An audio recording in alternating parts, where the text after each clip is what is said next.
जैन साथियों, आज हम बायोलॉजी के महत्वपूर्ण प्रश्न बताएंगे जो आगामी परीक्षाओं के लिए बहुत महत्वपूर्ण। देखिए दोस्तों, पहला क्वेश्चन है, माइटोकॉन्ड्रिया की खोज किसने की थी? तो कोलिकर ने की थी। ध्यान रखना, माइटोकॉन्ड्रिया की खोज किसने की थी? कोलिकर ने। अगला है, ऑक्सीकरण की क्रेब्स चक्र प्रक्रिया माइटोकॉन्ड्रिया में कहाँ संपन्न होती है? तो मैट्रिक्स में संपन्न होती है। ध्यान रखना, ऑक्सीजन की क्रेब्स चक्र प्रक्रिया माइटोकॉन्ड्रिया में कहाँ संपन्न होती है? तो मैट्रिक्स में संपन्न होती है। ध्यान रखना, कहाँ होती है?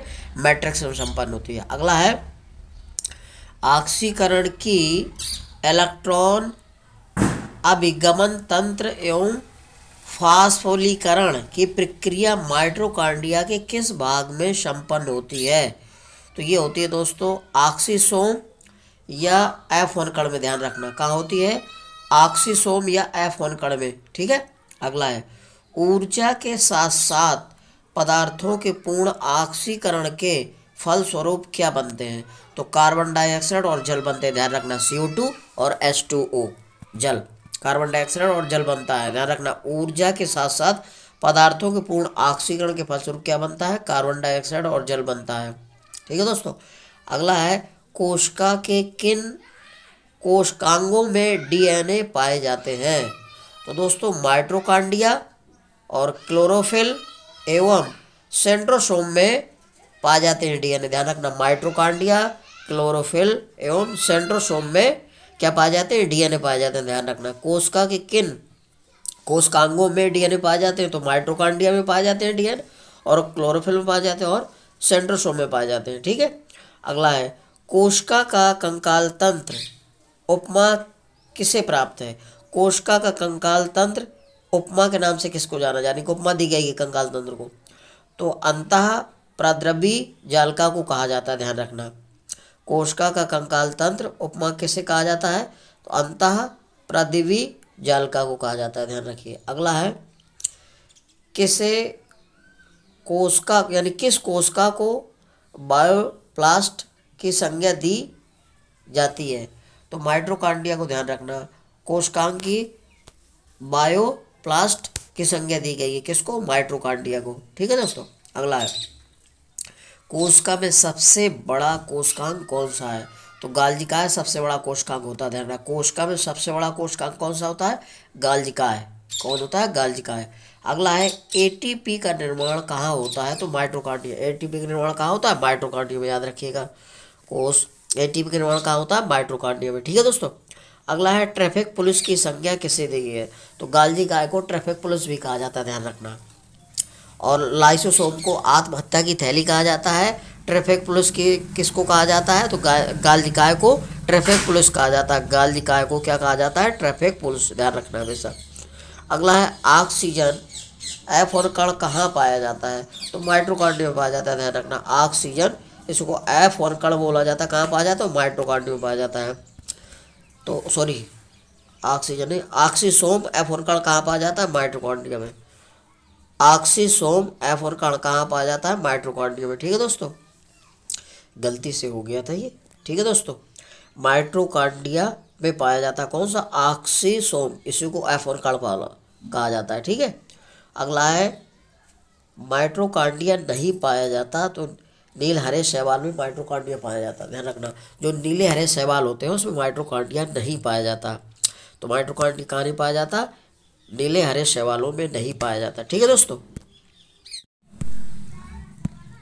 अगला है साथियों, कोशिका विभाजन में कौन सा कोशिकांग स्पिंडल का निर्माण करता है? तो सेंट्रोसोम करता है। ध्यान रखना, क्या करता है? सेंट्रोसोम।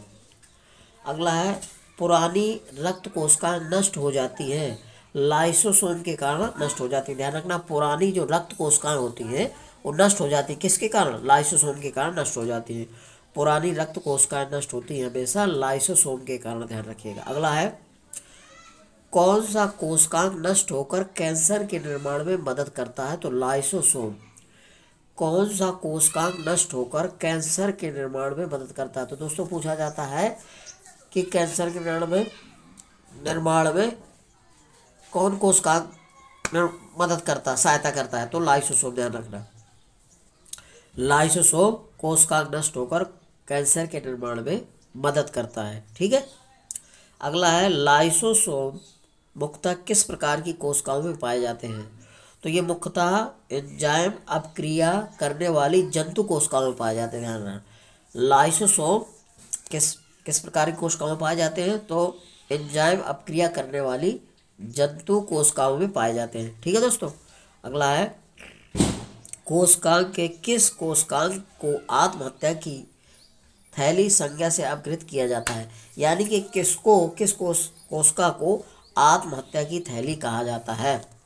कोशिका के किस कोशिकांग को आत्महत्या की थैली कहा जाता है? तो लाइसोसोम को आत्महत्या की थैली कहा जाता है। ध्यान रखना, कोशिका के किस कोशिकांग को आत्महत्या की थैली संज्ञा से अपकृत किया जाता है? तो लाइसोसोम को। ठीक है दोस्तों। अगला है साथियों, प्रकाश संश्लेषण, प्रोटीन संश्लेषण तथा वसा अम्ला के संश्लेषण का कार्य करते हैं।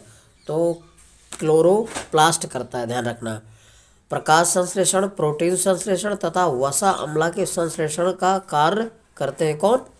तो क्लोरोप्लास्ट करता है। ध्यान रखिएगा। अगला है प्रकाश संश्लेषण की प्रकाशिक एवं अप्रकाशिक अपक्रियाएं क्लोरोप्लास्ट में कहाँ संपन्न होती हैं? तो प्रकाशिक क्रिया होती है दोस्तों ग्रेना में, और अप्रकाशिक क्रिया होती है स्ट्रोमा में। ध्यान रखना, प्रकाश संश्लेषण की प्रकाशिक एवं अप्रकाशिक अपक्रियाएं क्लोरोप्लास्ट में कहाँ संपन्न होती है? तो प्रकाशिक होती है ग्रेना में, और अप्रकाशिक अपक्रिया होती है स्ट्रोमा में। ध्यान रखिएगा। ठीक है। अगला है क्लोरोप्लास्ट की खोज किसने की थी? तो क्लोरोप्लास्ट की खोज किसने की थी? तो सिम्पर ने की थी। ध्यान रखना। अगला है बैंगनी रंग किस पिगमेंट के कारण होता है? तो एंथोसाइनिन के कारण होता है। ध्यान रखना, बैंगनी रंग किस पिगमेंट के कारण होता है? तो एंथोसाइनिन के कारण होता है। एंथोसाइनिन में घुले रहने के कारण होता है। ध्यान रखिएगा, एंथोसाइनिन में घुले रहने के कारण होता है। ठीक है। अगला है प्रकाश श्वसन की क्रिया में कौन से कोशिकांग भाग लेते हैं? प्रकाश श्वसन की क्रिया में कौन से कोशिकांग भाग लेते हैं? तो क्लोरोप्लास्ट, माइटोकॉन्ड्रिया और परऑक्सीसोम, ये तीनों मिलकर भाग लेते हैं। ध्यान रखना, प्रकाश श्वसन की क्रिया में कौन से कोशिकांग भाग लेते हैं? तो क्लोरोप्लास्ट हो गया, माइटोकॉन्ड्रिया और परऑक्सीसोम, तीनों मिलकर एक साथ भाग लेते हैं। ठीक है। अगला है ग्लाइऑक्सीसोम का क्या कार्य है? तो वसा का कार्बोहाइड्रेट में परिवर्तन, अर्थात इसमें ग्लाइऑक्सिलेट चक्र की प्रक्रिया संपन्न होती है। ध्यान रखिएगा, वसा का कार्बोहाइड्रेट में परिवर्तन, अर्थात इसमें ग्लाइऑक्सिलेट चक्र की प्रक्रिया संपन्न होती है। ठीक है दोस्तों। मेरा वीडियो लाइक और सब्सक्राइब करिए यदि आपको मेरा वीडियो अच्छा लगता है। ठीक है दोस्तों। जय हिंद।